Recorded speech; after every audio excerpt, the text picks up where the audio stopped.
OBC को समझना है कि तुम हिंदू नहीं हो। ये हिंदू तुम्हें तभी मानते हैं कि जब मुसलमानों से लड़ाना हो तुम्हें, तब तुम हिंदू हो। और ये हिंदू राष्ट्र की बात नहीं है। बेसिकली हिंदू राष्ट्र तो केवल एक नारा है। इस देश में हिंदू राष्ट्र की आड़ में, उसके पीछे ब्राह्मण राष्ट्र बनाने की एक घिनौनी साजिश है। असली हकीकत इस देश की ये है। इस देश में 75% से ज्यादा सारी चीजें, नौकरी से लेके बाकी सब कुछ इनके हाथ में है, सवर्णों के हाथ में है। तो ये ओबीसी को समझना है कि तुम हिंदू नहीं हो। ये हिंदू तुम्हें तभी मानते हैं कि जब मुसलमानों से लड़ाना हो तुम्हें, तब तुम हिंदू हो। जब तुम्हें अधिकार देने हो तो तब तुम हिंदू नहीं हो, तब तुम शूद्र हो, और शूद्र के हिसाब से तुम्हारे साथ व्यवहार करते हैं।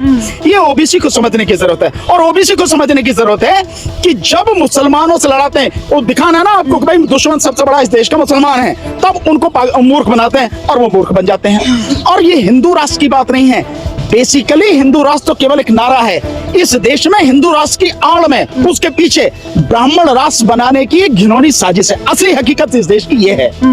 बरेली के सिटी मजिस्ट्रेट है सर अलंकार अग्निहोत्री, उन्होंने अपने पद से इस्तीफा दे दिया। उन्होंने कहा कि ब्राह्मणों के साथ जो है वो नाइंसाफी हो रही है, और मोदी सरकार को लेकर जिस तरीके से जो ब्राह्मण समाज है, जनरल कैटेगरी है, वो सड़कों पर प्रोटेस्ट कर रही है। लगातार शपथ लेते लोग दिख रहे हैं कि अब हम वोट नहीं देंगे प्रधानमंत्री मोदी को। उनके खिलाफ इस तरीके से पहली बार जनरल कैटेगरी आई है, ईडब्ल्यूएस, जैसा कि आपने जिक्र किया।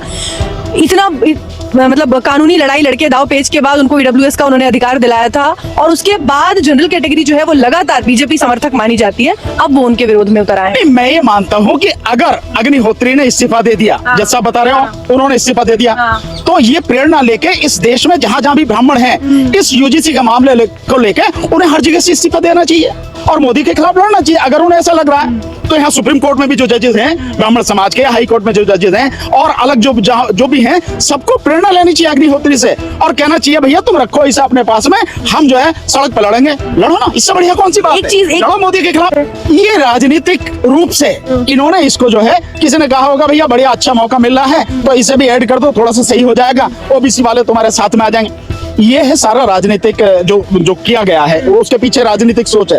पर मेरा मानना यह है, इस देश में कानून और नियम, जहां भी अन्याय हो उसको रोकने के लिए, चाहे किसी भी जाति या धर्म या किसी भी व्यक्ति के खिलाफ कोई अन्याय हो, किसी भी स्तर पर, वो सवर्ण हो, वो शूद्र हो, कोई भी हो, हर एक के खिलाफ अन्याय रोकने के लिए सारे प्रावधान हैं। पर क्या उन प्रावधानों को, उन कानूनों को ईमानदारी से लागू किया जा रहा है?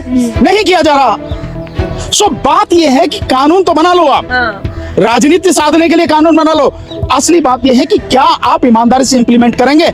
मैं लिख के दे रहा हूं, ये यूजीसी में जो बना दिए गए हैं नियम रेगुलेशन, जो भी कुछ बनाए हैं, बावजूद उसके एससी, एसटी, ओबीसी के खिलाफ जो अन्याय हो रहा है वो अन्याय रुकेगा नहीं। और ये केवल एक क्षेत्र नहीं है, हर क्षेत्र में अन्याय हो रहा।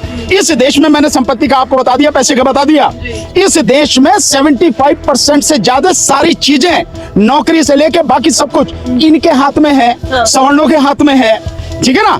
और ये उस सब के बावजूद है कि जब कहने को आएगा रिजर्वेशन नहीं है हमारा, तो उस सब के बावजूद है। क्यों सुप्रीम कोर्ट को ये टिप्पणी करनी पड़ी कि ये जो अन्याय अत्याचार हो रहे हैं आईआईटी में, चाहे पायल तड़वी का हो और चाहे रोहित वेमुला का हो, और चाहे बाग में जो 2 बच्चे यहाँ पे उनका सुसाइड बताया गया, आप एफआईआर तक भी नहीं कर रहे हैं। आप एफआईआर नहीं करा रहे हैं। आप उसके विषय में प्रॉपर तरीके से जो इन्वेस्टिगेशन होनी चाहिए, जो इंटरनल इंक्वायरी होनी चाहिए, वो नहीं कर रहे हैं। और सुप्रीम कोर्ट ने टिप्पणी करी है, ये मामला केवल सुसाइड का नहीं, ये संस्थागत हिंसा है, हत्याएं हैं, ये जो किया जा रहा है, तो इनको प्रॉपर तरीके से रोका जाना चाहिए, एड्रेस किया जाना चाहिए। और जो आंकड़ा निकल के आ रहा है, वो आंकड़ा ये कह रहा है कि इन उच्च संस्थानों में 65% से ज्यादा जो अन्याय और अत्याचार हो रहा है वो एससी, एसटी, ओबीसी के खिलाफ हो रहा है। चर्चा ये